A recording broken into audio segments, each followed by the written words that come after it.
రండి నాతో కలిసి బైబిల్ చదవండి. Part 51 of complete Bible with Isha in Telugu version. అర్పక్షదు షేలాహును కనెను. షేలాహు ఎబెరును కనెను. ఎబెరుకు 2 కుమారులు పుట్టిరి.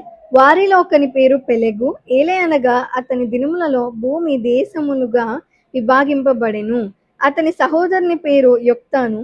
యొక్తాను అల్మోదాదును, షెలెపును, హసర్మావెతును, యెరహును, హదోరమును, ఊజాలును, దిక్లాను, ఓబాలును, అబీమాయేలును, షెబను, ఓఫీరును, హవీలాను, ఏబాబును కనెను.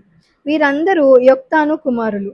మేషా నుండి సపారాకు వెళ్ళు మార్గములోని తూర్పు కొండలు వారి నివాస స్థలములు. వీరు తమ తమ వంశముల ప్రకారము, తమ తమ భాషల ప్రకారము, తమ తమ దేశములను బట్టియు, తమ తమ జాతులను బట్టియు షేము కుమారులు. వారి వారి జనములలో వారి వారి సంతతుల ప్రకారము నోవహు కుమారుల వంశములు ఇవే. జల ప్రవాహము గతించిన తరువాత వీరిలో నుండి జనములు భూమి మీద వ్యాపించెను.